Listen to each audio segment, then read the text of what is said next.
And we are live. Welcome back to Takes by Fans. We have a great show for you today. As always, be sure to follow me on Twitter at Takes by Fans and be a part of the conversation. And come watch live daily, noon Eastern at twitch.tv/takesbyfans or at our official website, takesbyfans.com. Go to the watch tab, and whenever we are live on the site. We are live on the site, folks. It is that easy to watch Takes by Fans on a daily basis. So however you decide to watch, just make sure you're watching for all your sports content. Alrighty, today is Wednesday, so middle of the week, and during the football season, we do like to do a little bit of in-depth film analysis on Wednesday. Wednesdays we like to, this is kind of like the last day we talk about, the previous week, and then Thursday, Friday, we start looking at, the next week, week 7.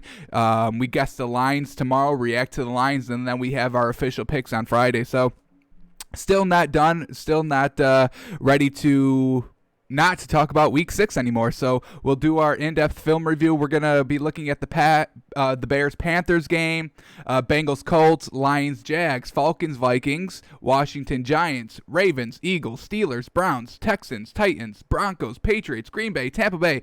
We will be looking at all those games and highlighting some drives and narratives from that. And you may be thinking to yourself, isn't that every game? It's almost every game. It's not every game, just quite yet. But, before we get into our film review, there is a topic I do want to talk about today. So, kind of broke, right after we went off the air. And it is that Cowboys players say their coaches are totally unprepared and just aren't good at their jobs. And man, oh man, this is the second bad report we're getting of Mike McCarthy as a head coach. And now we have to start wondering, does he need to go? I think he does. I think this was a bad hire right from the jump. I mean, Mike McCarthy, did everybody forget about that article that was released last year? Here it is, where a lot of people that the Packers never really liked Mike McCarthy, and a lot of anonymous players came out and would say that he would be getting massages in his office instead of practicing with the team. And it was just truly bizarre, all these accusations that came out against Mike McCarthy. And, he's got one ring to show for it. He's got some decent records, but he played with Aaron Rodgers. And now we have to start thinking, did Aaron Rodgers carry Mike McCarthy? Kind of like, the Tom Brady, Bill Belichick kind of dispute, who's carrying who. We will get into that in just a second, but let's keep it here with Mike McCarthy and Aaron Rodgers for just another second. I mean, where's the actual quote here? I thought I had it teed up. 1 second. It's, yeah, right here. Mike McCarthy would sometimes skip the final weekly meeting on a Saturday before a game and instead would be up in his office getting a massage. I mean, folks, a lot of players claim this. Mike McCarthy never denied this either. He just kind of went around it. He was like, I wouldn't even know where to start and to stop with the article. So Mike McCarthy never flat out came out and be like, no, I never got a massage.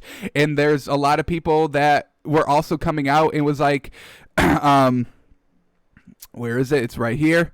He talked to one of the players that Mike McCarthy coached while he was in Green Bay, and the player was like, yeah, that's kind of weird that, I mean, this was kind of like an open secret. It's kind of bizarre that Mike McCarthy would deny that he wasn't getting those massages when it was widely known around the organization in the locker room that that's exactly what he was doing. So, I mean, then we have to kind of go and what are the Cowboys saying? And now they're saying that the Cowboys coaches are totally unprepared. And yeah, if you're missing, the last practice before games getting a massage, you are going to be totally unprepared and just not good at their job. So, I mean, this Mike McCarthy thing is still staying with them. The players that he is coaching are saying that he's not good. He's unprepared. He's getting massages. He's not even being with the team.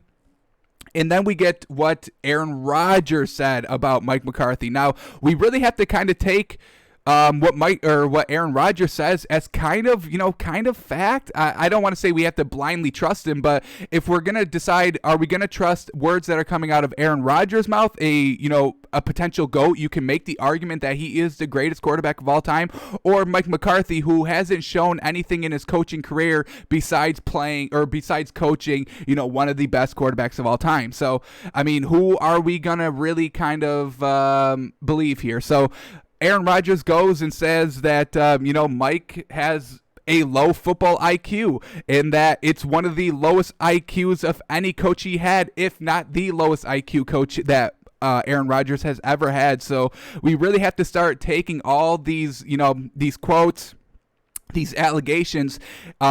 We had to kind of take it with a grain of salt. Now, when this Green Bay story broke, and this broke, April 4th, 2019. So this was last year. But we had to, kind of take everything that was mentioned in this article, what Aaron Rodgers said. We had to really take that with a grain of salt. But now that Mike McCarthy's on another team, and these same kind of reports are just starting his first year, and he was with Green Bay for, about 10 years. I mean, he was there for a long time. So to keep that under wraps, and then all that kind of leaking out when he got fired, but now it's starting to come out his first year with the Cowboys, we kind of have to start thinking that Mike McCarthy might not be that good of a coach. And I think that's a solid observation. I mean, look what he's doing to this Cowboys team. They are so talented. And let's, forget that Dak Prescott got injured. This literally just happened, 2 weeks ago. So they only played one full game without Dak Prescott, and then he went down like late third quarter in week 6 where he got injured. Or week 5. So this really has nothing to do with, their quarterback was out. No. They were still trash before then. They were giving up they were in big deficits, down 20 plus points, and they weren't scoring until like the third quarter when the game was already out of reach. They were getting behind early. So this is not good, not a good look for Mike McCarthy. And I think we have to start believing Aaron Rodgers that he has a low football IQ, and that he was getting massages instead of practicing with the team. And this totally unprepared comment, I mean, it really just speaks so much of what Mike McCarthy is as a coach, and he's not a good coach. I mean, when, everybody liked to make fun of Jason Garrett for, just clapping on the sideline, but Mike McCarthy's not doing anything on the sideline, and it's hard to even judge if he's even talking because he's got the mask on. I think he's just standing on the sideline like this the entire 60 minutes. I don't think he's talking at all. I don't think he's talking. Until I can see his lips moving without the mask, I think he's just standing there on the sideline. So he's totally unprepared. Not good at his job, losing record with a talented offense. They got Amari Cooper and CeeDee Lamb and Ezekiel Elliott. Yes, Ezekiel Elliott is fumbling, but I mean, that's coaching, fumbling, turnovers. That is a result of poor coaching, not taking that accountability. So really, I mean, everything points, the score, the stories that broke with Green Bay. Aaron Rodgers, a fantastic quarterback, doesn't like a head coach. When has that ever? I mean, you don't see Tom Brady speaking out against Bill Belichick now that, he left. I mean, that just doesn't happen. So we really have to start saying that Mike McCarthy is not a good coach, and I really think we have to cut him. I would cut him this year, halfway through. I don't care if we already guaranteed him money through his contract. I don't care. We have to get this out of the locker room. It's poisoning the locker room.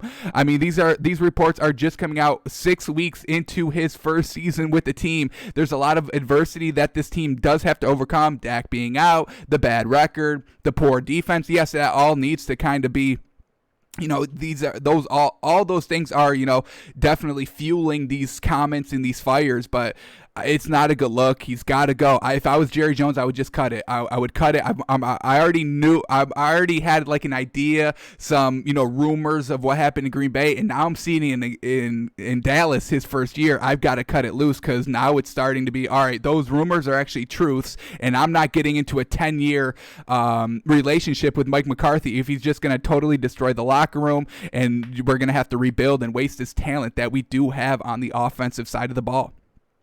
All right, and so I mean, Mike McCarthy's really got to go. I think he should be on the hot seat. He should be on the hot seat with Adam Gase. These two should be the next two coaches fired, in my opinion. Adam Gase really should have been fired 2 weeks ago, 2 years ago, 14 years ago, really before. Who I don't know who gave him his first head coaching job or his first job coaching football, but they need to be talked to, and we need to go back in time and fix that mistake. But I definitely think Mike McCarthy needs to go as well. These reports are just coming out. We'll know more, and I think these are totally legit based on what happened in Green Bay.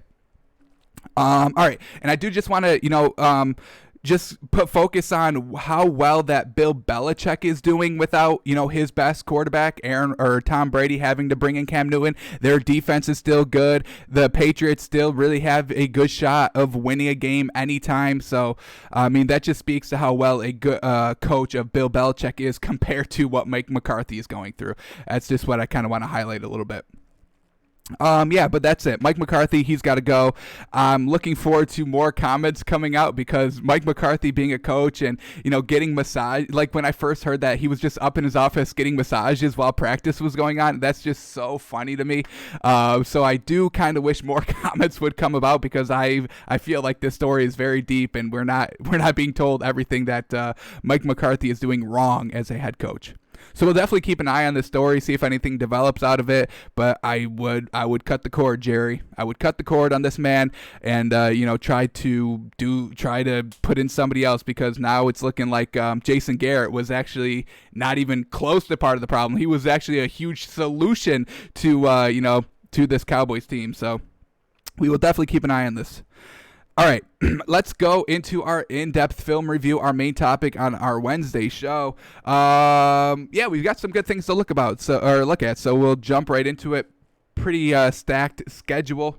We are going to be talking about at least something in mostly every game. So here we go. Let's start it off here. We got Carolina and the Bears.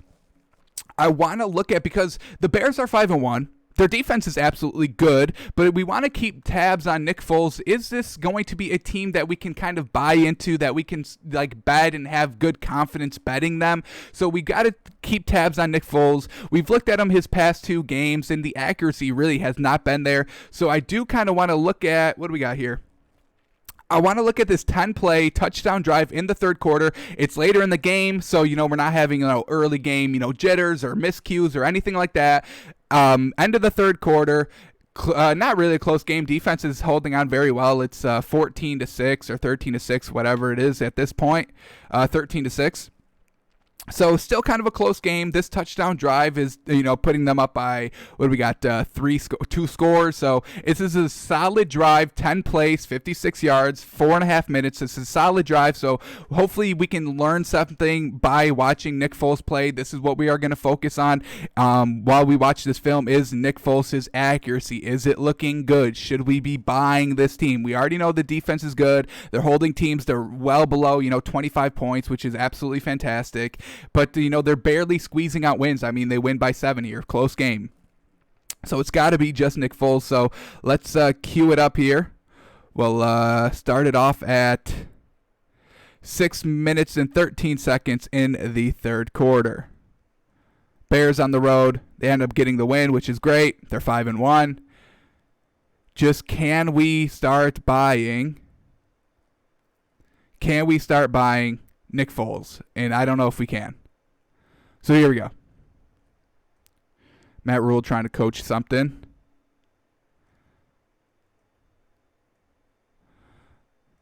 All right, how did they get the ball? Was this a turnover? Missed field goal. Okay, so they get it in good position. So once again, that kind of helps Nick Foles, a short field. He starts on the Panthers' 45-yard line. We've seen, average, slightly below average quarterbacks only be good when they have short field. So, no surprise they get a touchdown out of this. So here we go. First play, they hand it off. We get nothing from Nick Foles. All right. 2nd and 11 now. Running, picked up nothing. So now Nick Foles definitely has to throw. He's got an empty backfield here. Just a quick throw. Nothing great there. I mean, that's a design, just quick throw, ball out of your hands in less than a second. Get it in the hands of your playmakers. Let them try to do something, and nothing really happened there. It's 3rd and 5. He picked up 6, so I guess that's decent. 3rd and manageable. Now can Nick Foles pick this up? Let's see. Once again, an empty backfield. He's at midfield. Just quick little slant kind of over the middle. And, he put it right on the money. I mean, this is a decent throw here. Pretty tight coverage. Everybody's stacked on that first down yardage, and he puts it right on the money. So that's a good throw to pick up the first. I can definitely get behind that. All right, he picks up the first, and once again on first down, they're just running the ball. Not trying to do too much with Nick Foles. Maybe not trusting him too much, but either way, he's not throwing it down the field. He's not slinging it. Once again, just kind of a 5-yard, get the first down, keep it moving.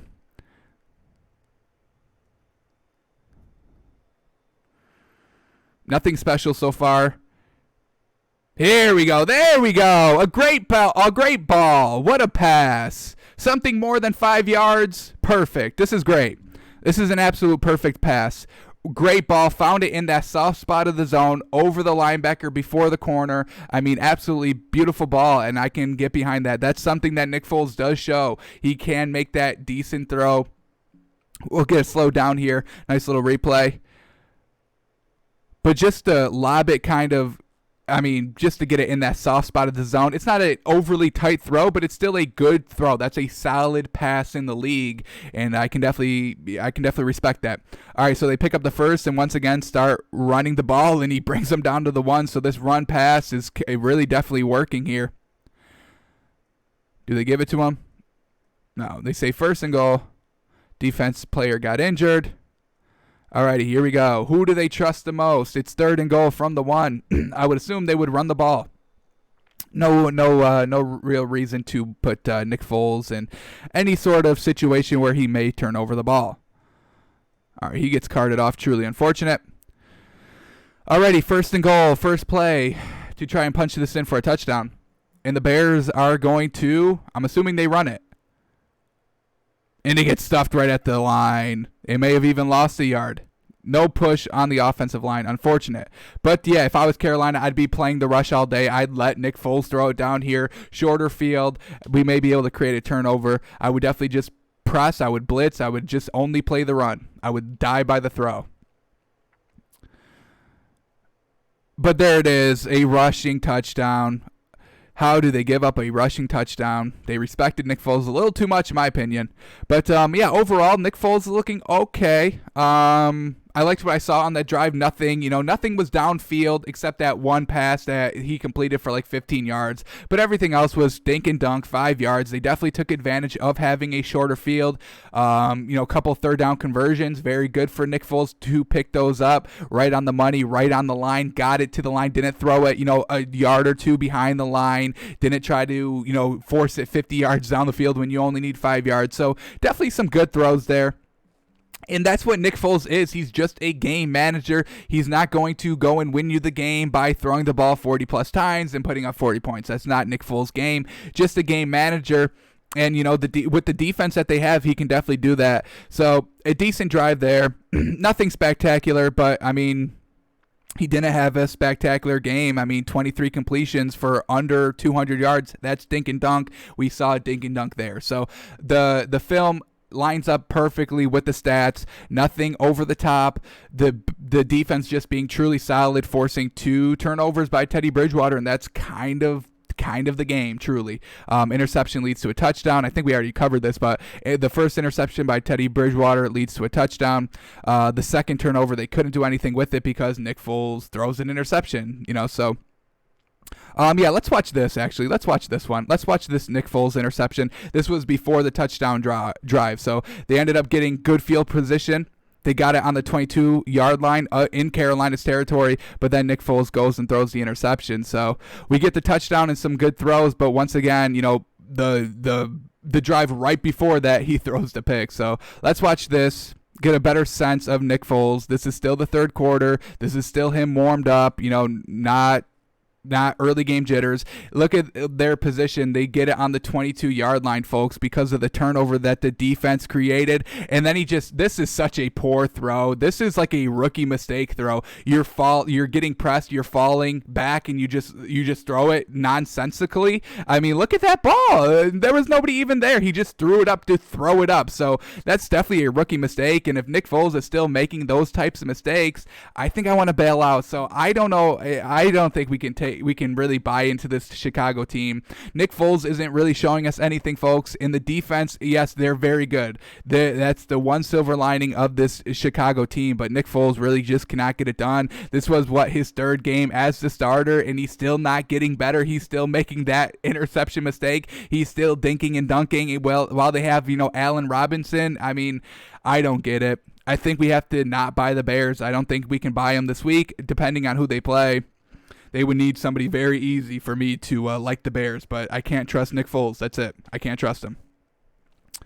Alrighty, let's move on. Can't trust Nick Foles. Who else can we not trust? Well, let's watch the Colts here. I mean, they got down big, but am I being too hard on Phillip Rivers? I don't think so. 2 weeks ago kind of really validated me in saying that Phillip Rivers will always resort back to old Phillip Rivers, and he almost did it here again. Fourth quarter, he threw in an interception here. So we're going to look at the interception and then the field goal drive just to get a little bit of a complete picture of what Phillip Rivers is. We still get the interception, but then we get the 10-play, 40-yard, 4-minute drive that kind of really iced the game here. When Phillip Rivers first threw this interception here in the fourth quarter, they were only up by 1 point. So luckily the Bengals go and miss a field goal. How far was this one? 48-yard field goal. The Colts get bailed out.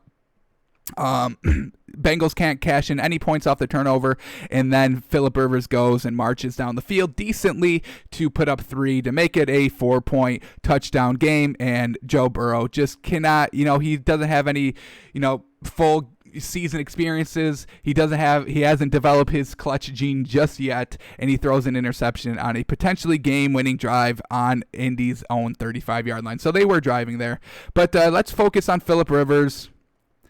He's still the same old. We can't buy the Colts, can't trust Phillip Rivers, can't trust the Colts. Unfortunate. Truly unfortunate. But, let's go here. We'll start here. This is the interception drive by the Colts. They're only up 1 point, no cushion. They were able to claw their way back after being down 21-0. They've got great field position here. This is where they started, folks. This is where they started on the field in the Bengals territory. Phillip Rivers, inaccurate pass, and then the next pass that's going to be thrown is an interception, so not a good drive. Phillip Rivers, just lazy, not putting the ball where it is, not reading it right. Folks, that ball was nowhere near the receiver. The receiver had a 0 probability of catching that ball, of making an attempt to catch that ball. So bad throw there by Phillip Rivers, and now we're going to get an even worse throw because it's picked off. Here we go. Snaps the ball. Throws it in double coverage. Receiver had no chance to catch the ball. We know this with Phillip Rivers. It's so weird. It's so bizarre. He's a above average talent, but then he throws these interceptions, and luckily they got bailed out because the Bengals missed a field goal. So let's skip ahead now to Phillip Rivers' next drive after this interception, and we'll watch this kind of 10-play drive that results in a field goal. Watch this Bengals field goal just miss. Off the upright. You hate to see it. Damn, that would have given them a 2-point lead, put the pressure back on Phillip Rivers, and we know Phillip Rivers facing pressure isn't always the best. So here we go. Phillip Rivers, they're up 1. Just got to get some points off the board, eat up a bunch of this clock, and look at him, wants to go for it, and then he overthrows him. Damn. So, he's throwing inaccurate passes that results in interceptions, and then he can't even cash in on the gift. That receiver is wide open. He had clear 5 yards on any defender, and he just overshoots it. But I guess the one silver lining is that the arm strength is here. I think we may have to go back and count the yards here because I think this is an absolute bomb of a ball. Holy cow. Let's see where he launches this from. The 30? About the 31.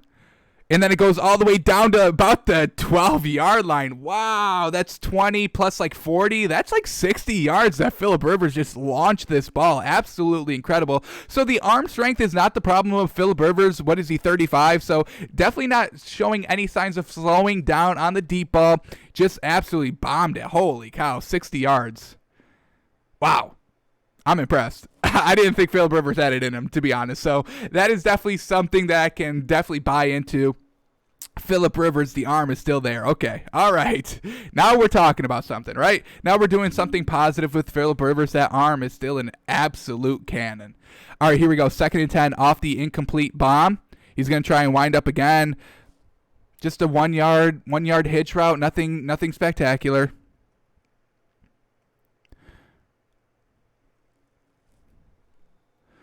Now we're getting 3rd and 8. Let's see what Phillip Rivers got here.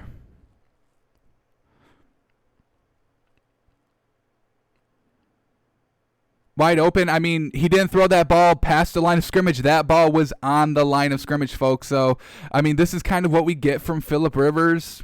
The dink and dunk, the overthrows, the interceptions. I mean, this is literally, these 2 drives are a perfect encapsulation of what Phillip Rivers actually is as a quarterback. Then they start to run the ball. That really gets nowhere.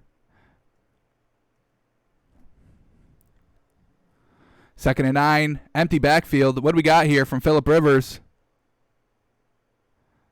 Stands in the pocket. Tries to climb it and dump it down to a safety net, running back over the middle. But once again, just incomplete. Didn't set his feet.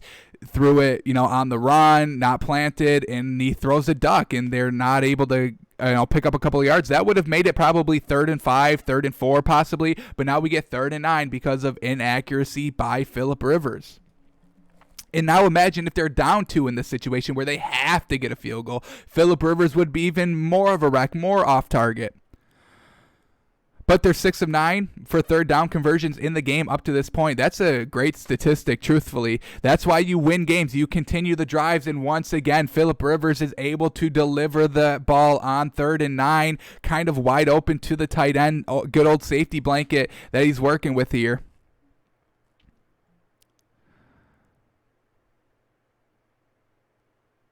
Yeah, I mean, damn. Just wide open again on 3rd and 9. So Bengals giving up huge 3rd down marks. And Phillip Rivers, he's a veteran. He'll take advantage of that every time. Running game's not going anywhere. They're playing the run. They're like, Phillip Rivers, please throw on us. Like, usually it's not great. Yes, you'll hit the touchdown, here and there. We get it. But overall, it's going to be ducks and picks, and we're waiting for him. All right, 2nd and 10 off the run. That got nothing. Phillip Rivers once again in an empty backfield. Let's see if he can be productive on a 2nd and long and make it 3rd and manageable. All right, 3rd and 5. Just the quick outs. They're not letting this man air it out. 3rd and 4. Is this where the drive stalls? They can't pick up this 3rd down. 3rd and 4, their easiest 3rd down on this drive. And once again, I mean, look where this ball is thrown, folks. Look where this ball is thrown. Behind. This is just a simple crossing route over the middle. Put it on his body. This is going to be a 1st down. But let's look where he throws it. He throws it behind. The receiver has to kind of bend back and try to get this ball. We're going to see it right here coming out of the break right at it. And then we see him reach kind of back towards it, and he can't make a clean grab. And it's unfortunate. And maybe even if he catches this, it might not even have been at the 1st down marker, truthfully. So just not a great play design, not the overall best throw, and that's what we know from Phillip Rivers. So they have to settle for the field goal here. Luckily for them, it's Joe Burrow, a rookie, and he can't go and drive down the field for a game-winning touchdown. Unfortunate. But yeah, not ready to really re-buy the Colts. I was off of them week 1, and then, week number 5 when they faced the Browns, that really just solidified it for me. I'm truthfully done with the Colts, and am I supposed to be impressed that they beat the Bengals closely, that they got down 21 and clawed their way back? Am I supposed to be impressed by that? Because I'm truthfully not. So we stay away from the Colts, stay far away from Phillip Rivers. Super hit and miss, and I'm not with it. I would never trust it. Alrighty, let's move on. I mean, Lions again in the first quarter. I mean, truthfully, probably the best bet of this week coming up is going to be Lions in the first half. I mean, they'll probably be at over 13.5 points in the first half, but the way they play in the first quarter is absolutely magnificent. They're still scoring, once again, 14 points in the first quarter, scoring on their first drive. We notice that a lot. That's coaching. We have to give credit to Matt Patricia. That's kind of why I think Matt Patricia isn't really on the hot seat with Adam Gase and should be Mike McCarthy, because he's having success here early on in games. We rarely see that from struggling teams and struggling coaches. We don't see them come out firing right out of the gate. So the Lions here, we have to give some credit for getting their team ready to play. They're out, first possession, first drive. We're going to go down and score a touchdown. Scripted plays, work to perfection, and we have to start giving credit. So let's watch. Let's just watch this touchdown drive. We watched their touchdown drive last week on our film review, and we really didn't see anything we loved from the offense, but this should be just pure perfection of what the Lions want to run all game, what their offense is. These are scripted plays. First drive of the series, you kind of go, what works the best? What are we having success on practice? Let's try to implement that in the game, and so far it really works.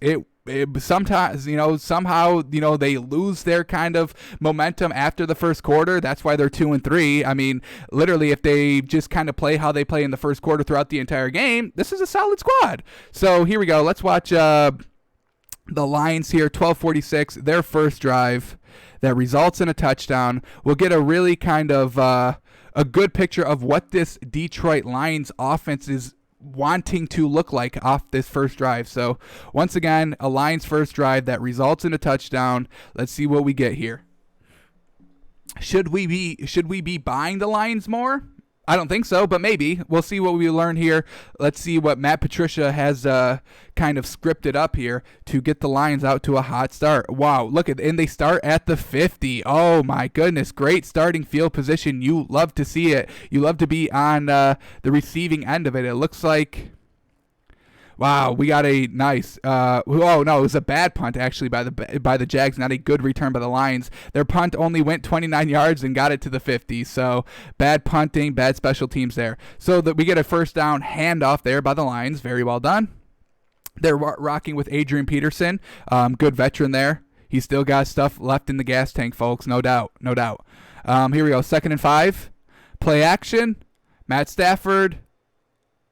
All right, not a great pass, not a great ball. Looked a little behind. But it was a good idea. They're trying to force the ball down the field a little bit, with the running game being pretty good, everybody kind of backing off a little bit. All right, let's speed this up to 3rd and 5 now. Let's see them convert this third down. Matt Stafford, all right, kind of gets sacked, and it looks like they may get bailed out by a penalty. This is kind of why we don't trust the Lions too much, because in our film study last week, we saw like the same types of things. I mean, it wasn't a flawless drive where, they never faced a third down and they never had an incompletion. It was kind of a struggle for them to get that touchdown. So once again, they get bailed out by a penalty here. It would have been a sack, but the offsides there defensively picks up 5, 3rd and 5, turns to the 1st and 10. So they kind of get bailed out. So once again, you would kind of be fooled by just looking, if you didn't watch this game, you would be fooled by just looking at the stats, looking at the drive chart. Once again, this Lions team off the gate isn't as good as they would kind of look on paper on the game summary. So once again, their run picks up 3 yards. I mean, they've got a good running back by committee here, Deontay Swift, who is their rookie running back, and then Adrian Peterson, a fantastic rookie veteran who can teach the game. So love that aspect of the Lions, definitely. Their run game is pretty good, in my opinion. Matt Stafford steps up, and just look at that, wide open, and can't put it on the money of your best receiver. That's Galladay, baby. That's pretty much your number one. So not great there. Not what you want to see. We'll get a replay here. Is this truly overthrown? Just a little bit. Not great. All right, 3rd and 7 now. Do they get bailed out again? Let's take a look. Or is it Matt Stafford making a clutch throw here? Steps up in the pocket. Once again, maybe a little bailed out. He's able to run. You don't really, think of Matt Stafford like that. He's not the runner. He's not. You don't need a QB spy when you're playing the Lions. So a 3rd and 5 picked up on a penalty. A 3rd and 7 here picked up because Matt Stafford ran. Not great. They go back to the run. Picks up about 2 or 3 again. 3 officially. 2nd and 7 now. They try to run it again. And it picks up about 3 again. You average about 3 yards a game. I mean, that's nothing. When you pick up 3 on the run, that's success in, a coach's mind, definitely. So 3rd and 4 now, another 3rd down. Can they pick it up again? Can they pick up a third down on this drive? Another thing to be a little worrisome about. I mean, you're not always going to go 100% on 3rd down completions, conversions. You understand? I mean, teams kind of, stay around, about high 50s, maybe 60%. Maybe in any given game. So the fact that they're picking up 3 first downs on these drives, these 3rd and longs, kind of 3rd and 7, 3rd and 5, 3rd and 4, they're picking them up. Oh, they got a 4th down here. They didn't even pick it up. So short, and they go for it, and that's a great call. I mean, absolutely 4th and inches. QB sneak it every single time. That's a great call. Great aggressiveness by Matt Patricia. I can definitely get behind that. Silver linings. Not everything is always going to be 100% bad. Not everything's going to be 100% good. We're getting a little mix of both here. But, this is nothing that I would feel confident in rooting for and kind of picking and betting. I would not rock with this. I would not rock with this. All right, 1st and goal, overthrown in the backfield. Once again, a little bailed out here. They might get holding defensively.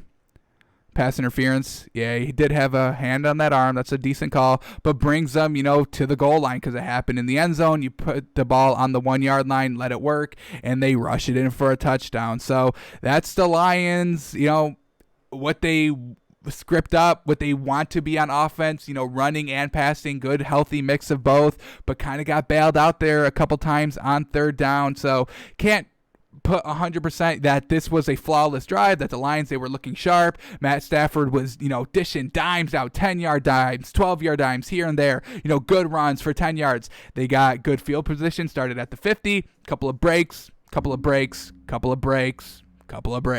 So not too impressed by this Lions team. They beat the Jags. They're 2-3. They're just kind of in this limbo sense where I wouldn't want to bet them, but if they're going against the team, I think we bet against them because they're kind of iffy. Alrighty, let's move on. Here we go. Falcons Vikings. I want to look at what do we got here? Let's look at what they scored 10 points in every quarter, so this was decent scoring throughout the entire game. That is absolutely magnificent. But let's go to the 3rd quarter. Once again, everybody's taking snaps. They're in game rhythm. No early butterflies, no early mistakes. So let's look at this kind of 8-play drive in the 3rd quarter that resulted in a touchdown. And see what, this Atlanta offense is something that I'm pleading for. I'm pleading for people to realize how good this Atlanta offense actually is.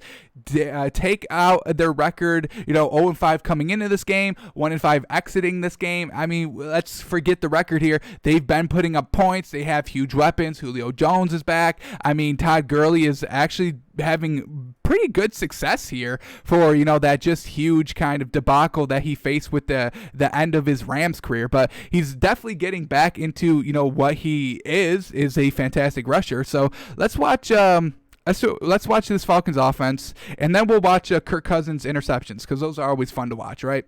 So here we go, and there's 3 of them, so we'll be here a while. So we'll start off here, 6:20 in the 3rd quarter by the Falcons. And just kind of look at their offense. How is Matt Ryan looking? I know 2 weeks ago on week 5 where he threw that red zone interception that kind of cost him the game. Can he shake that off a little bit? So here we go. Didn't throw any interceptions this game, so good for him. Unfortunately, he's not going to be able to get his coach hired back. Unfortunate. But here we go. Nice little run. That picked up 5 yards. That's fantastic. We can definitely get behind that.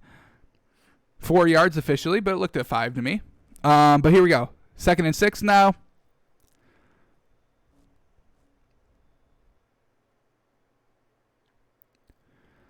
Once again, run up the middle, picks up 5-6 yards. Again, this running game is good. It works with Todd Gurley. It works with Bell, their backup.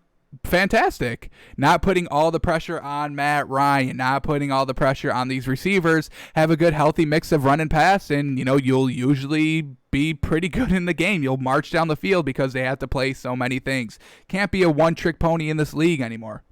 Can't just run it, can't just pass it. Have to have a healthy mix of both. And look at this, 3 straight runs. I mean, yes, they're up 23-7, so they're trying not to blow the leads that they have been known to blow. So they're trying to run out the clock a little bit, but it's still working. I mean, they're not only picking up 1 yard. These are solid runs, folks. If you're getting any more than 3 yards a carry, that's fantastic. That's fantastic. So what do we got? Second and 6 again? Second and 6 again. So picks up 4.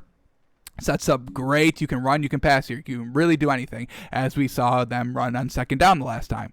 So here we go. Nice little quick out. Julio Jones picks up 5. Probably going to mark him just short. Oh, that's a generous spot. So they officially mark him with the first down.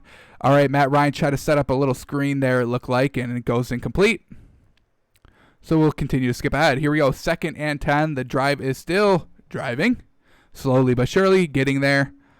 Matt Ryan steps up, and look at him go. Look at him go. Pick it up, and now it's going to be, 3rd and 2. Great job there by Matt Ryan to step up. Nothing was really open, and he takes his chances with the run. Once again, kind of like Matt Stafford, you don't expect Matt Ryan to run the ball. So, you don't need to spy this man. You'll probably get 1, maybe 2 of those rushes in a game. Nothing to really kind of plan for. Just kind of keep it in the back of your mind that he can do that. He will take advantage. And he'll run vertical. He's not one of these quarterbacks that run horizontal. I'm looking at you, Justin Herbert. All right, get upfield. All right, but then look at this. What a great stuff there on 3rd and 2. Got absolutely nothing. But it looks like they go for it here on 4th and 2. And that's gutsy. 4th and 3, and they go for it. Woo! All right. This is playing without a head coach, I'll tell you that. That's just definitely the first sign. And Matt Ryan, he's going to run for this? Look at him. Oh, my goodness, the fake. And Julio Jones goes in all the way. Absolutely magnificent play here. Look at just the mental chess of Matt Ryan in this situation is so fun to watch. So we'll try to break it down a little bit. We'll go slow here. Not right here because he does roll out, and that will take forever in slow motion. It's already slow, but in slower motion. So here he goes. I mean, defenders are pushing up. He's trying to extend to the play, get it to the corner. He knows he's not going to be able to run. So look at this, just kind of the nice let up. Julio Jones sees that he's behind the line of scrimmage, so he has to pass now. Matt Ryan just lobs it right up to him. Look at that. I mean, just the kind of great play by Matt Ryan to know that he's not going to outrun the defenders to the sideline, to know where the line of scrimmage is, to know that he can just step back 1 foot, back behind the line of scrimmage, and then throws it to your best player, Julio Jones. So it looked like it was well defended, but it's just, keeping the play alive and playing to the last whistle, baby, and Matt Ryan, perfection there. Great pass, great throw. Love to see it. All right, so, I mean, this Atlanta offense still has weapons, still has pieces. Their run game is pretty good. Did get blown up there once, but every other time they were rushing for 4 yards, so that was good. Matt Ryan's looking, he's good. He's above average. He's an above average quarterback, but he, is known to make the bad pass every now and then. So we're not going to bang on them too much, and I'm still buying these Falcons going into week 7. I'm not ready to give up on them. They got their first win out of the way. We'll see how they kind of go game number 2 without a head coach. We see the Houston Texans not taking a step back, putting their foot on the gas still, put up 36. That was their highest scoring game this season. Last 2 weeks ago, when they actually fired their head coach, that was their best game of the season, coming off of firing their coach, and now they still keep climbing. So we'll see if the Falcons still keep climbing. I think they will. I don't think they'll take any steps back. This offense is talented, and they've got a lot to prove here. So let's look at these Kirk Cousins interceptions here, and then we'll move on from this game. But, I mean, this is what Kirk Cousins does. We can never trust this man either. First play of his game, first drive, and he goes out and throws an interception on the road, and your first pass is an interception. You're just setting up the entire game for not being good in your favor, truthfully. Or no, they're at home, so I guess throw any interception you want. All right, so here we go. Kirk Cousins' first play of the game, play action, and he wants to take the deep shot, but it's over the middle. Look at that. Great job by the linebacker to play the ball, and, Kirk Cousins just never saw him or thought he could thread the needle. But either way, it's an interception, something that we know of Kirk Cousins. All right, so let's move on to his second one. That's also 100% his fault, 100% his fault. Let's count this one. Here we go. Second quarter, 5:51. Cue this up.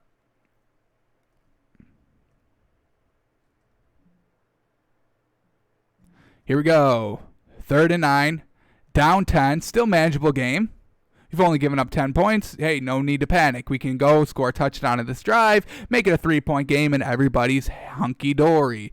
But we get Kirk Cousins in an empty back set, so everybody's just going to cover. Just cover, maybe press, blitz pressure him a little bit, but everybody drops out. Everybody's covering, confuses him a little bit, and once again, just a poor throw.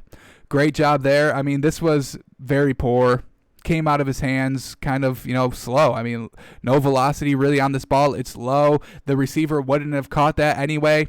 The ball was about 2 yards in front of the receiver, so it would have just fallen to the ground. But another pass that's not good by Kirk Cousins. And Atlanta takes advantage with another touchdown. All right, and let's go back-to-back interceptions, shall we? Back-to-back drives of interceptions by Kirk Cousins is absolutely horrible. So we don't have to skip too much in time here. Still in the second quarter. This one comes at 1:15 left in the game, or left in the first half. So here we go. Now they're down 17-7. All right, game's starting to get a little bit out of reach. We're down 3 possessions. We need to score on this going into halftime and get our confidence back. But let's see what Kirk Cousins does here. 1st and 5. No pressure. Got hit as he was throwing there, so we won't put too much blame on him, I guess. Look at this again. He's gonna get hit. Just gets hit, and it's a duck coming out. It's unfortunate. Maybe blame that one on the offensive line a little bit for allowing the pressure to get there. Let's watch this one in slow motion. Different angle on the replay. Let's see. Look at him just drive it back and just woof. You can't get any more better defense than that, could you? Great push, got his hands up, affected the ball, and the linebacker was able to make a great play because of it. So great job there by the defensive line of Atlanta. You love to see it. But can't blame Kirk Cousins too much on that one, although I would like to. But yeah, that's Kirk Cousins. I mean, he throws 3 interceptions in the first quarter, and then we're supposed to celebrate that they kind of made it a competitive game, kind of, and then he went to go throw 3 touchdowns. I don't care. I don't care that Kirk Cousins went to go throw 3 touchdowns after throwing 3 interceptions and getting out to a 20-0 deficit. Let's stop celebrating quarterbacks who play good when they're down, and the defense is just not pressing at all. They're all backed up. So Kirk Cousins, this is a fake 23 points. These are fake stats. Do not buy into them. Do not buy into Kirk Cousins. Do not buy into this Vikings team. Alrighty, let's go to... Do we want to do this one? Yeah, let's do this one. Washington and Giants. We get a game-winning drive by Kyle Allen. Or potentially game-winning drive by Kyle Allen. So let's watch that. Why did Ron Rivera bench Dwayne Haskins? I don't think Dwayne Haskins could lead you on a potentially game-winning touchdown drive. Unfortunately for Washington, they go for 2 and don't get it. So it's not a game-winning drive. It's a game-losing drive. They lost it. But he was still able to march down the field 10 plays, 80 yards in 3 minutes. So that's something I don't think Dwayne Haskins could have done. So we'll see what Kyle Allen's got here. Let's watch this man work. Alrighty, fourth quarter, 3 minutes left. And Kyle Allen, down 7. Alrighty, Kyle Allen, down 7. With 3 minutes, 30 seconds left. Has to start at his own 25. Nice ball there. Set it up, picks up 5. Nice little momentum builder between the quarterback and the running back. All right, 2nd and 5 now.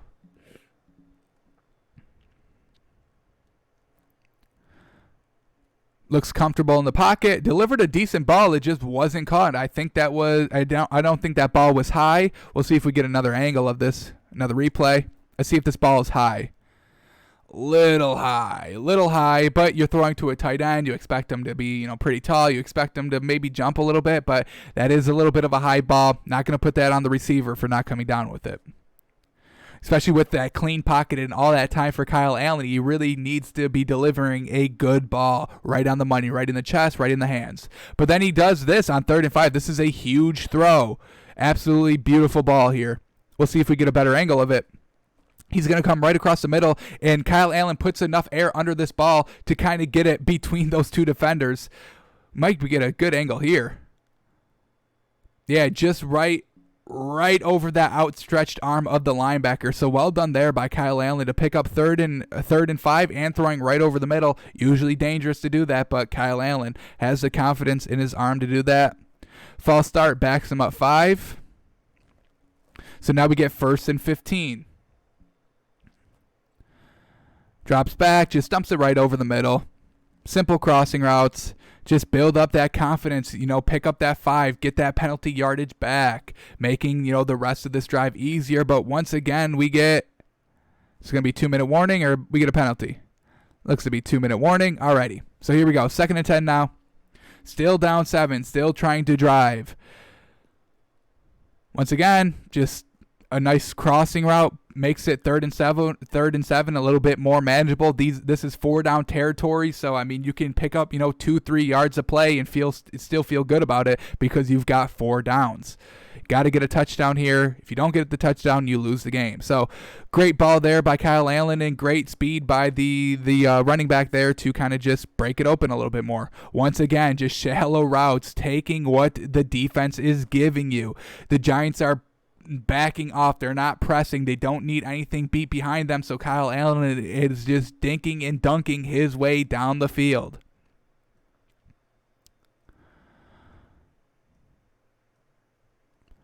All right, injured player trying to get back into it.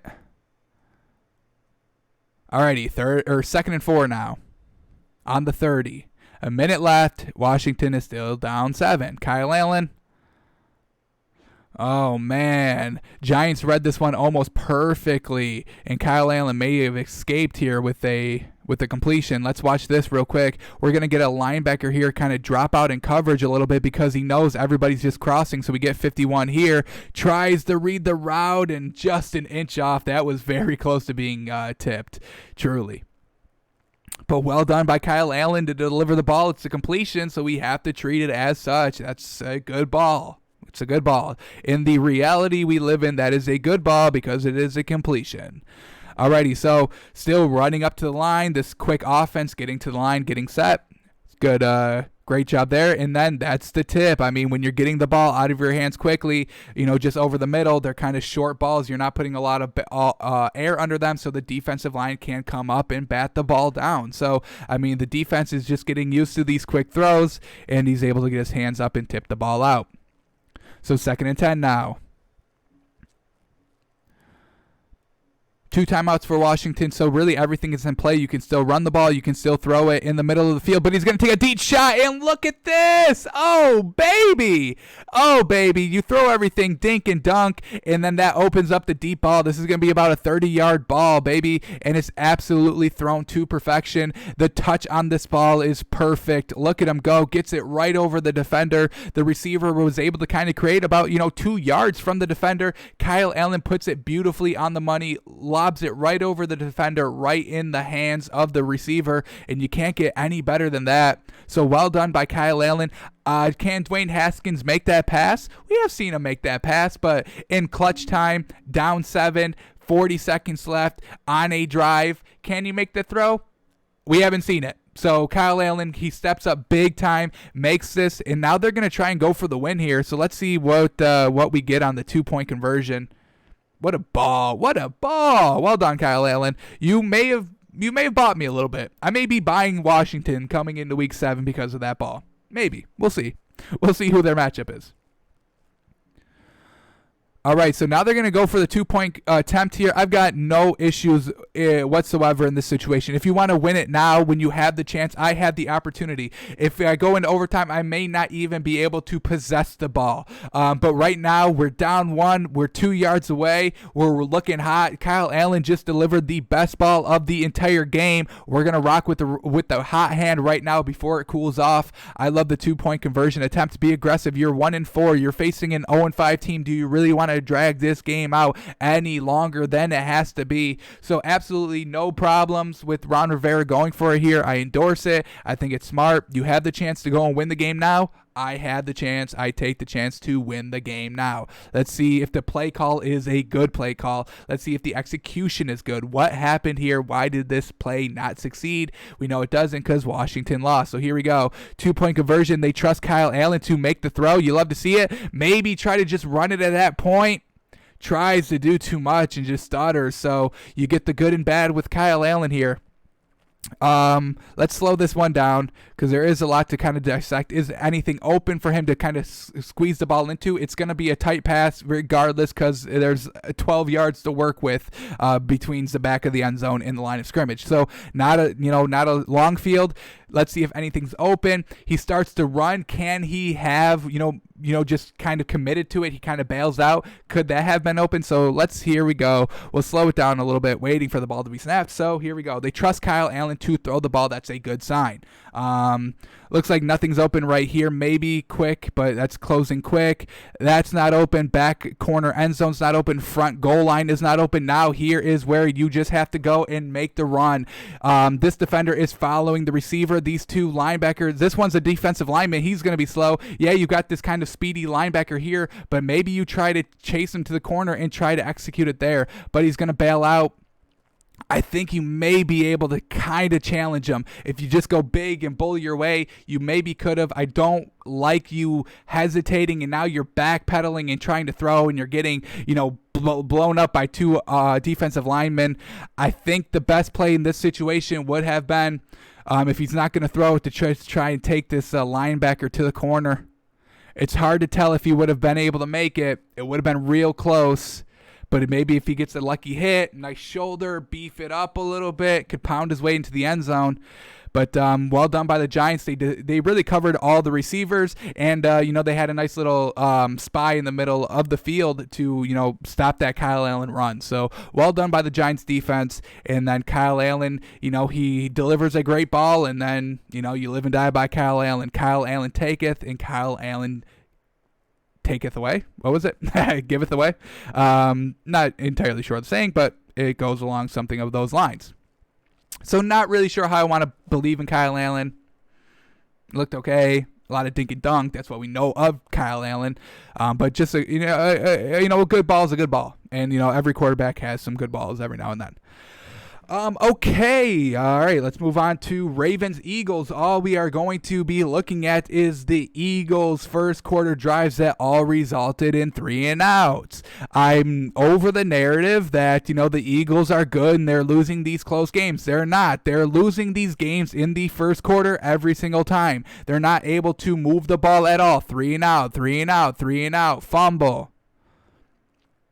3 and out, 3 and out. 10 plays, turnovers on drives, 3 plays, missed field goal. I mean, folks, that's their first half drives. It's all not good. They have not been able to carry anything over into the second quarter. Until Miles Sanders pulls a rabbit out of his hat and jumpstarts the offense, getting a 75-yard touchdown. We saw that 2 weeks ago with the Steelers. Miles Sanders, nice 75-yard touchdown run that kind of brought them back in the game because, once again, they were losing the game in the first quarter. You can definitely lose the game in the first quarter. We know that. We know you can't win in the first quarter, but you can definitely lose in the first quarter, and you lose in the first quarter by, A, turning the ball over or going 3 and out every single drive and not building any momentum, not getting any, energy momentum carried over from the quarterback. The quarterback, hasn't completed barely any passes. He's not in rhythm. The wide receivers aren't in rhythm. The running backs aren't in rhythm. Literally nobody's in rhythm. And you're going 3 and out. You're putting your defense out there when they've got no rest. So The Eagles are losing games in the first quarter. Stop all this nonsense. Oh, they only lost by 2 when they were close, and they lost all their weapons. They lost all their weapons, in the third quarter when nothing was going, before everything was going right. So I don't want to hear it. Miles Sanders jumpstarts this offense. It's not Carson Wentz. So let's look at these 3 and outs and see, is it just drops or is it just bad play calling? Is it bad deliveries by Carson Wentz? So we'll start it here. First play of their drive. We'll watch all their first quarter drives or go quick. I mean, it's like 9 plays, folks. It's nothing major. So here we go. Philadelphia. I'm over the narrative that we need to, once again be making excuses for a depleted Eagles roster. They've been depleted for 3 years. I'm done making excuses. You're not winning the games. You're going 9-7. I'm truly over it. All right, we got to back this up a little bit, because the first play is not letting us click on it. So here we go. 1st and 10, first play, 15 minutes on the clock. Truly first play of the game. Here we go. Carson Wentz. His first play is a sack. So Carson Wentz, not getting rid of the ball, not stepping up in the pocket, throwing it away, dumping it off to your safety blanket. He takes a sack on first down. Now it's 2nd and 17, folks. How are you going to overcome that? So you're losing the game in the first quarter.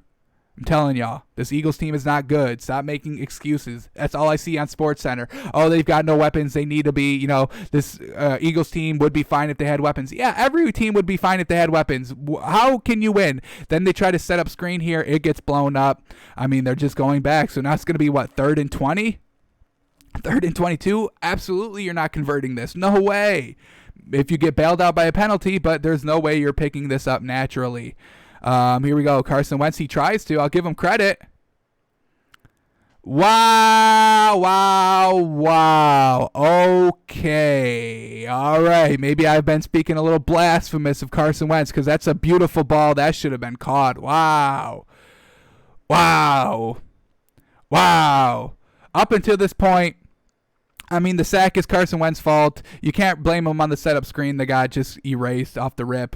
But that catch, that ball needs to be caught. Wow.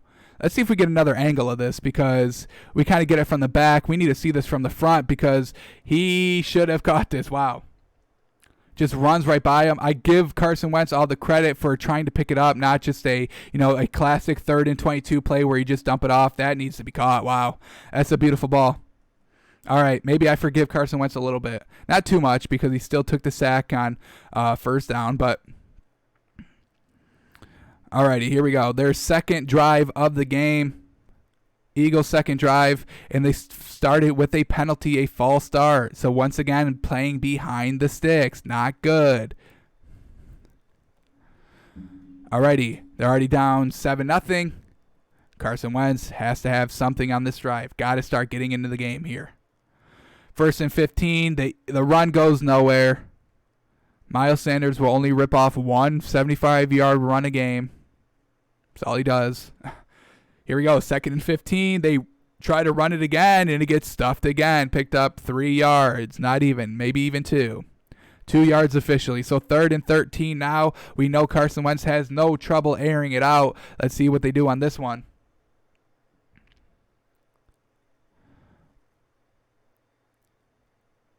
Good ball there, but it's short of the line of gain. You have to keep that in mind when you're throwing it 2 yards. You better be reading that your receiver can get that extra yards after a catch. He couldn't. Linebacker draped all over him, and they go 3 and out. So this one we can definitely blame on Carson Wentz. You have to start throwing it to the sticks. You have to. I don't care if you pick up 5 yards on 3rd and 8. What good is that doing me? Nothing. We're not going for it on 4th down in our own territory, on our own 30-yard line. We're not doing that. So Carson Wentz, he does need to take the blame in some of these circumstances. We obviously aren't going to blame him for the 3rd and 22. That should have been caught, but we are going to blame him for, the first down sack on this drive, not throwing it to the line of gain. Unfortunate. Alrighty, let's go to their third drive in the third quarter. They're still only down 7-0, so they're fine here. No need to panic. You can jumpstart this offense at any time. Carson Wentz just needs to be the one that starts to do it. 1st and 10, good field position. You start at the 30, your own 31. I can definitely get behind that. You usually start at your own 25, so that extra 6 yards is definitely something that you want.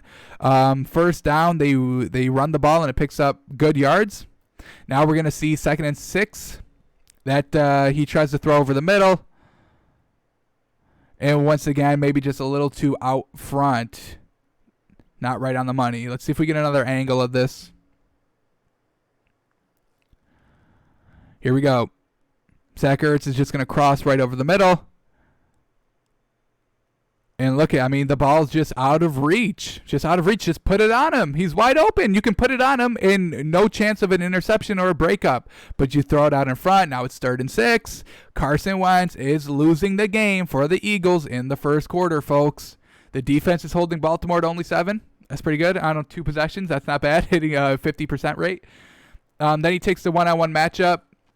And, maybe it's too much inside. If you're throwing that on the one-on-one, throw it to the sideline so the receiver can actually fight for it. Couldn't establish inside position here. And now, he's not going to be able to get inside towards the ball. So not a great ball here, not a great decision.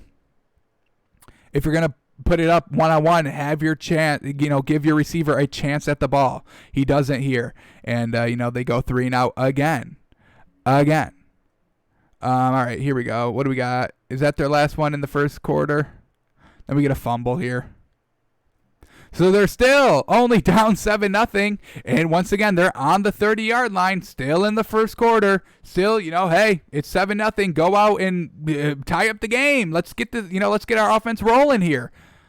Wasted an entire quarter of football, but then we get a fumble by Carson Wentz. He tries the read option, and he got 5 yards out of it, but he fumbles the ball, so he's still turning it over. He's still killing the team. So I'm over making excuses for the Eagles. I'm done seeing excuses by the Eagles. We will not tolerate it here at Takes by Fans. The Eagles, they get down big, and then they turn it up in the fourth quarter when literally the game is pretty much over. We're talking about 17-0 at halftime, 24-6, 27-14, 30-14. Game's over, folks. Game is over. So not buying the Eagles, not buying Carson Wentz. They got to do something. Alrighty. Steelers, Browns. Let's just look at Baker Mayfield's interceptions. Let's look at the Steelers defense, shall we? So we'll start here early. First possession of the game for the Browns results in a pick 6. So we'll see some good defense here. We'll get a Baker Mayfield interception. Everything is good in the universe. So here we go. Let's cue this play up. First quarter. We won't watch the entire drive, just the interception.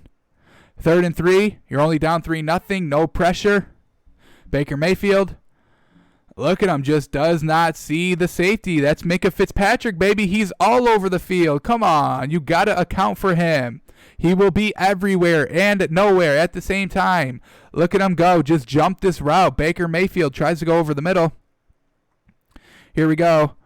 We'll slow it down, not just quite yet. Right here. We're going to slow it down. Minka Fitzpatrick, his first step is towards the line of scrimmage. He wants to play this kind of tight zone towards the first down marker. Reads just Baker Mayfield the entire way. Baker Mayfield never takes account of him, and he's just able to make the easiest interceptions because he's able to play so well. Do you always wonder why Minka Fitzpatrick has so many interceptions and so many pick sixes? It's because of that. He knows how to play the eyes of the quarterback, especially Baker Mayfield, who's only in his third season. He knows he has to kind of look off defenders until literally the last second.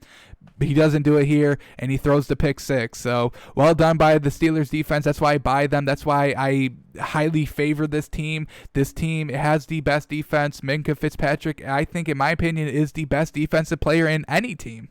I said what I said, and I stand by it. All right, here we go. Their second interception comes down in the second quarter. So let's watch this one. How bad is this one? The first one was 100% on Baker Mayfield. No doubt, no questions, no ifs, ands, or buts. What about the second one, though? I'm sure it is. I'm sure it is. 3rd and 12. and you're down 17, trying to make a play on your own 34-yard line. Drops back, feels the heat, escapes the tackle, trying to settle down in the pocket, trying to do too much. And look at him go, just trying to rely on his pure arm strength here. Throws off of his back foot, never sets his feet, so this is just all arm strength. It's not enough. Well done. Once again, a Steelers defender just in the right position. They know how to play defense. Great job to the defensive lineman to pressure him. I mean, this interception probably isn't possible if he has a clean pocket. So the great job there by the defensive line to get him pressured, get him rolling out, and to get him on the run, and that's what you want. So well done. That is once again Baker Mayfield's fault, trying to do too much. Live for another drive. Yes, it's 3rd and 12. Yes, you pretty much just have to throw this ball away. It is unfortunate. I see where you were trying to go to, but once again, you don't see that extra defender. So what the heck is going on? Not great. Baker Mayfield throws that interception. Steelers capitalize, I think, with a field goal. Was it with a field goal? No, touchdown, so they're down 24-0. Baker ends up getting benched because they just cannot move the ball at all. 3 and outs and interceptions is the stories of the Browns. So, we're selling the Browns because performance was totally unacceptable. When you finally face, your first real opponent, this was the Steelers' first real test, and they absolutely excelled in it, where the Browns floundered, and they floundered big time. And it was nothing with, the play calling. I mean, it was just Baker Mayfield. He only threw the ball 18 times because he got benched in the first half, but he throws 2 interceptions. Not sure what's going on with him, but at some point, I think Cleveland, you've got to make the switch. You're too talented to only be putting up 7 points. You've got a good head coach, in my opinion, with usually good game plans, but if Baker Mayfield is throwing interceptions, that's nothing that Kyle Stefanski can really try to overcome. He can try to, do what Matt Nagy does and scheme his way, but bad quarterback play holds teams back. I think the Browns have to try and maybe move off of him. Baker Mayfield, 3rd year in, not showing us anything different, still making these same mistakes. You hate to see it. Alrighty, let's move on to the Titans game. Why did we move the Titans into the number 1 spot this week? Well, we're talking about game-winning drives, game-tying drives, and then winning drives in overtime. So we're just going to focus on these last 2 drives of the Titans. What is going on when you're down and, you're down 36-29 and you only have so much time? Can this team engineer game-winning drives, put it into overtime, and let's see how they work? I mean, they took it down. They won the toss, took it down, and scored a touchdown. Didn't even have to put the defense on the field. So absolutely love everything about this Titans team. Now let's watch it and see what we get here. So here we go. 4th quarter touchdown drive starting at 1:45. We'll watch that entire drive, and then we'll watch the entire overtime drive. Want to see Derrick Henry, want to see Ryan Tannehill. Just both worked so well together and come out of here 5-0 and the best team in my opinion, because this Texans team is they're established now. This is like a 1-1 team off their kind of coach reset. So here we go. All right, their first play, nothing great, obviously. This was Ryan Tannehill being pressured and him barely getting the ball away. That's dangerous territory. Luckily for him, it's counted as an incompletion, not a fumble, not anything like that. So well done to Ryan Tannehill to just have the knowledge to know that, we can't take a sack here. We've got to stop the clock. I'll throw this ball incomplete, but to a receiver, so it's nowhere near intentional grounding. Stops the clock. Everything is hunky-dory here in Tennessee. So here we go, 2nd and 10, just trying to build some momentum early in this drive, and look at that tight throw over the middle to who else? Who is that? No, Humphreys. Oh, I thought that was somebody else for a second. But it's Adam Humphreys. Nice little slot receiver there. And great tight throw there by Ryan Tannehill. Picks up the first. New sets of downs here. Once again, just a nice little out pass to Adam Humphreys, 5 yards. Not doing, just taking what the defense gives you. Most of the time that works. But, sometimes you have to start opening it up some point. All right, here we go. 2nd and 5.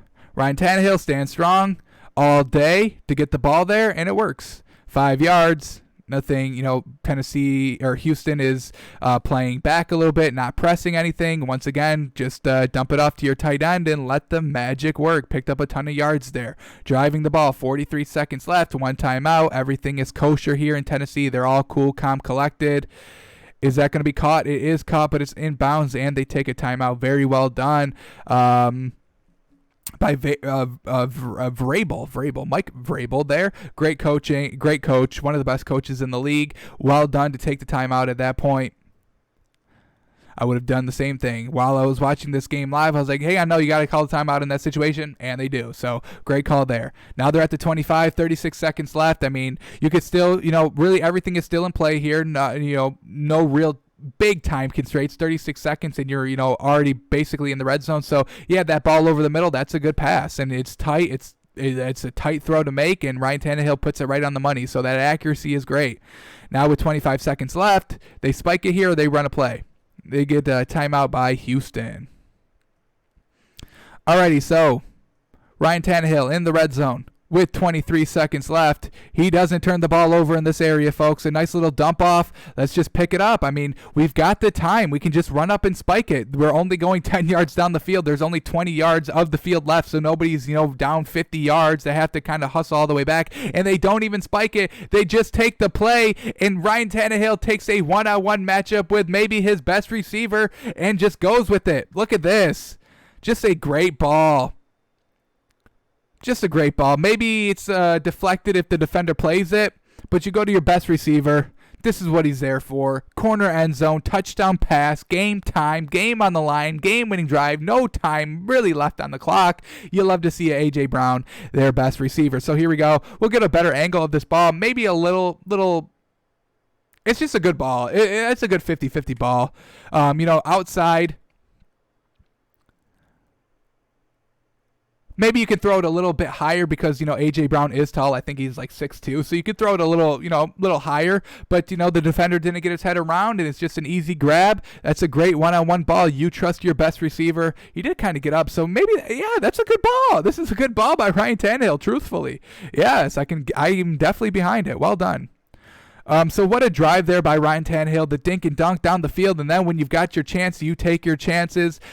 Just great communication by the coach and the team to know, hey, we've got 36 seconds, not a lot of field to work with, but we can still throw it in the middle of the field. No worries. We can clock it. No big deal. We don't really have that many yards to go. We've got, 22 yards to go, and we've got 36 seconds. So that's just great communication. Great job by Vrabel to take the timeout. Great job by him to communicate all this information, these game time circumstances, real life simulation circumstances. I can't think of the right phrase I wanted to say that, but that's perfect. This is what you want to see from a head coach. This is what I want to see from a leader quarterback, relaying all this information, making sure everybody's on the same page, and that's why this Titans team is so freaking good. They're so well coached, truthfully.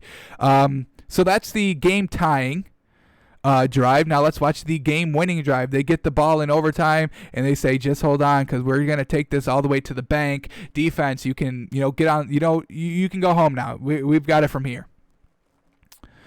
So now they've got 10 minutes left. They're not hurried anymore. They can start using Derrick Henry a little more.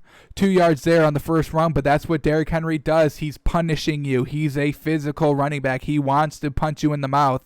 Then they go here, and he picks up a ton of yards. Now look at the sheer speed, folks. He's got everything. The moves, the quickness, the agility, the speed, the strength. It's all there by Derrick Henry, folks. What a play there. Nobody covers him in the flats. What is that? I would be double teaming Derrick Henry, and I would be pressing Ryan Tannehill every play. That's their main focus. So just a great, maybe we get a better sense of speed on this replay. Well done by Tannehill, just to throw it to him. He's got all this room to work, and look at him take it. Look at him go. The speed is truly killer. Wow. You got to marvel when you watch this man work, truthfully. Alrighty, here we go. He's out, but they still run the ball, and look at him go. The backup running back is even good, right? Gets him down inside the 10. That may be inside the 5, to be honest. Inside the 10. Now we get Derrick Henry. Hang on, we got to replay this. Derrick Henry's back in the game. Nice little reverse here. Got stopped there. Tries to run it all the way back. He knows he's got the speed. It's a good tackle there to wrap him up, but he still was able to make 3 yards out of that kind of busted play? 2-3 yards? Alrighty, here we go. Once again, Derrick Henry is out of the game. Unfortunate. But they go to their backup running back, and he's picks up about 2 or 3. All right, 3rd and goal here. Ryan Tannehill is lined up at receiver, and Derrick Henry is going to take the direct snap. A little Wildcat here for the win. Do they win off Wildcat? It's Derrick Henry, and look at, folks, this is Derrick Henry with 5 yards, heads of steam. Look at this man. Just bully his way. There's nobody stopping this man. He's got a running start. I would be running the opposite direction. So what a play call there by Mike Vrabel. Wildcat, I don't think they ran it the entire game, so it's catching the Texans off guard. You're putting the ball basically in your best player. I would put Derrick Henry over Ryan Tannehill in who's the best player of the Titans. Derrick Henry, I mean, you're giving this man so much momentum. It's like a train, folks. Would you rather get hit by a train, taking off, 1 inch, or, having a mile head start to run into you? So, well done by the Titans. I'm absolutely in love. They put up 42 points again. They put up the points again. They put up the yards. They showed the adversity. They overcame it. They won in overtime. Tannehill was on fire. Derrick Henry was on fire. Fantastic job by Mike Vrabel as well. I'm sure you've seen it on Twitter or, the media where, he ended up calling, or he intentionally put 12 men on the field to stop the clock. I mean, just genius play, truthfully. So well done all around by the Titans, and that's why they are the number 1 team. I put them over Seattle in our power rankings, and I think I'm fine with it. I think I'm fine. So well done by the Titans. Absolutely love them. I do believe they have the Steelers this week. Is that right? So that's gonna be a good game. Let me check that real quick, because that's really gonna That's going to be one of the best games to watch, I think, honestly. My number 3 team going against my number 1 team. Hopefully it's not a blowout, so we don't have to really move any of these teams down. Yeah, Steelers and Titans, man, oh man. 1 o'clock game? That's a 1 o'clock game? Come on, what is going on there? That needs to be prime time, baby. That needs to be Sunday Night Football, Monday Night Football, or, you know, like the 4 o'clock game that's on national TV. Wow, we get kind of, we getting kind of screwed with this one. 1 o'clock game, I don't like it. That's a marquee matchup. Alrighty, we've got, we can do 2 more. They're kind of quicker. So here we go. Let's go to Patriots. What the heck is going on with Cam Newton? Let's look at these interceptions. He threw 2 of them, and let's look at this last drive. They had the chance to win the game. Why could Cam Newton once again not complete a game-winning drive? Remember in Seattle, stopped at the 1-yard line. Now we get turnover on downs. They were only down 6, 2 minutes left in the game. They could have won it. Just once again, thanks to their great defense, 2 interceptions in the 4th quarter when your offense could not do anything, and your defense gives you all the opportunities to overcome your mistakes and finally get it figured out. Unfortunately, they could not do that offensively, but Bill Belichick, defensive-minded coach, 2 turnovers. You're coaching great defense here, folks. Bill Belichick or Tom Brady, who gets the credit? I think so far we do have to elevate it maybe slightly Belichick. Slightly, maybe 52% Belichick, 48% Tom Brady. We just saw what Tom Brady did, against the Packers. Pretty good. But, that was kind of because Aaron Rodgers was throwing interceptions. But we're not going to get into that debate just quite yet. So here we go. Let's watch these interceptions by Cam Newton. First one coming on their first drive. We don't like to see that. If Baker Mayfield is doing that, you probably should not be doing that. You probably shouldn't. So here we go. Let's cue this up. 9 minutes, 38 seconds left in the first quarter. And we'll watch Cam Newton in a Patriots uniform throw an interception. Not great. It's kind of the one knock on Cam Newton. The interceptions, the turnovers. And he's still doing it. What do we got? Where is it? Did I say that right? First quarter? First quarter, 9:38. I was a little off on that one. All right, here we go. 9:38. Right here. All right. Cam Newton's first interception. They're only down 3-0. You're at home. What the heck is going on? 3rd and 2. On your own 45-yard line. Everything seems to be working in your favor, but you throw an interception. So let's see it.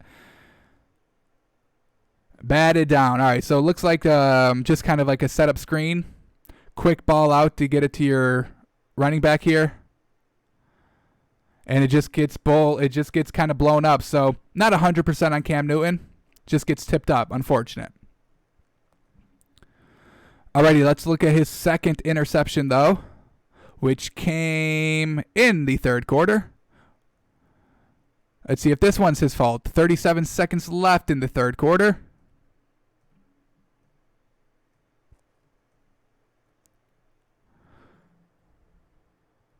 Here we go. First interception, not his fault. Totally his fault. Not totally his fault. He still threw it, a little low in the hands. But, hey. Sometimes the offensive line just gets blown up. But here we go. 1st and 10. They have only put up 3 points, folks. This offense had struggled all game. And it's picked off. I mean, this was tight coverage. Not really sure what he saw here. Receiver never really created any separation. Looked a little behind as well. And that's intercepted. We get another angle of this. Let's see. Here we go. Cam Newton. Not tipped. Oh, it was tipped. Unfortunate. And it just lands in the hand of the defender. So, truthfully, both of these really aren't 100% his fault. Both got just tipped in the air, and it's unfortunate. So, this is a good positive sign for the Patriots. Definitely. Now, let's look at what happened on this drive. They have a chance to win the game. You're down 6 now. I mean, it's fantastic. Your defense was able to get 2 interceptions, giving you all these chances, so many chances to win the game, and they don't take advantage. So, we can excuse those 2 interceptions, but why could you not consistently move down the field? I mean, we've got to know. So, here we go. Potentially game-winning drive for Cam Newton. Usually pretty solid, but not in this case. So let's skip to the fourth quarter. 6-point game.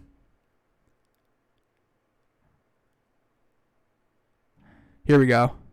3 minutes, 14 seconds. They're able to pick off Drew Lock. Plenty of time. 2 timeouts. Only 1 score. Cam, baby, this is your game. Come on. Yeah, nothing was going your way in the first half or literally all 4 quarters up until this second. And look at this. This should have been picked off. Wow. And this was no fault of Cam. This ball was not tipped. This was just he could not make that throw. It's a long throw to get it, from the middle of the field to like 10 yards down the field to the sidelines. It's a tough throw. So almost picked off. Definitely broken up. 2nd and 10 now. Just trying to do something. I mean, now they're resulting, to trick plays, and it picked up good yards. Look at that. Trick plays work for a reason.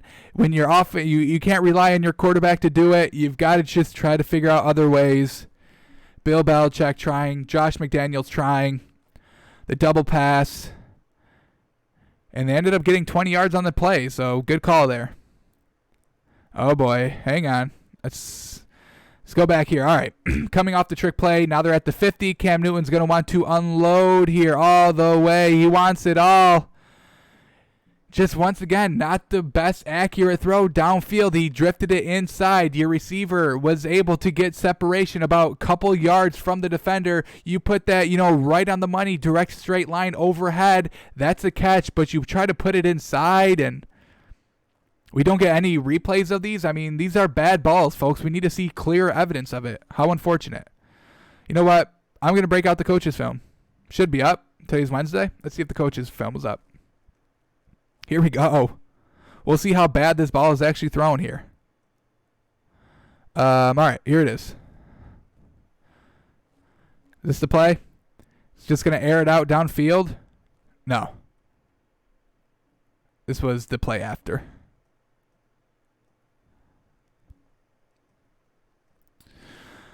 One second. We'll cue it up. We'll be fine.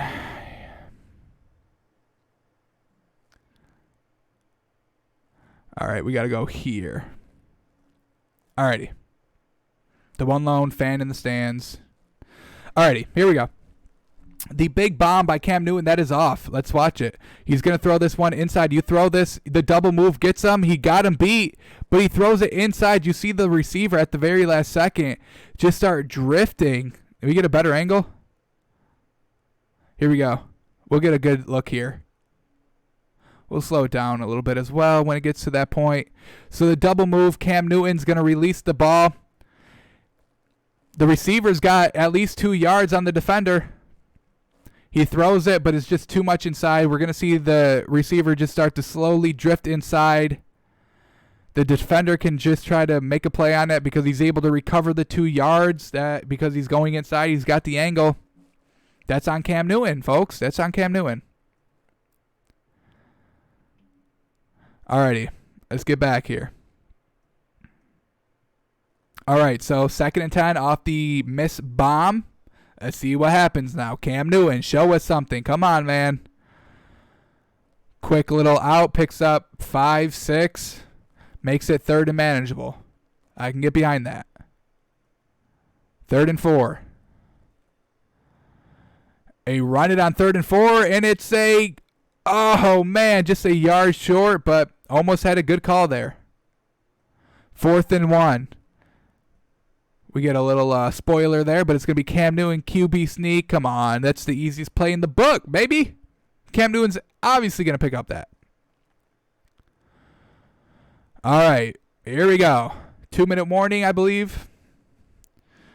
1st and 10, great field position.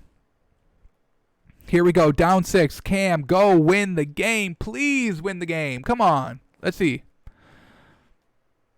Setup screen. Gets blown up. Can't even set up screens right. I mean, the defense isn't really going to be backing off. I mean, you haven't shown anything all game. You put up 12 points. You're missing deep balls. Once again, another trick play. Get the ball to Cam Newton passing. Cam Newton strong. You can't bring him down like that. Well done by him. That's what you get from Cam Newton, 6'5", 250, baby. He's not going down with these, these bad tackles. It's not happening. Cam Newton, you've got to really wrap him up to bring him down. They don't. And this should have been like a 2-yard loss, but it goes into a 1st down game because of the strength and resiliency of Cam Newton. You love to see it. Gets out of bounds, stops the clock. Still 2 timeouts left, so literally everything is open in the playbook. Cam Newton just needs to execute now. Wow, that's a bad pass. That would have been wide open. That was wide open. Just an absolute duck that he threw to try to get it to Julian Edelman. Unfortunate. All right, Cam Newton again, 2nd and 10. Really all out of trick plays.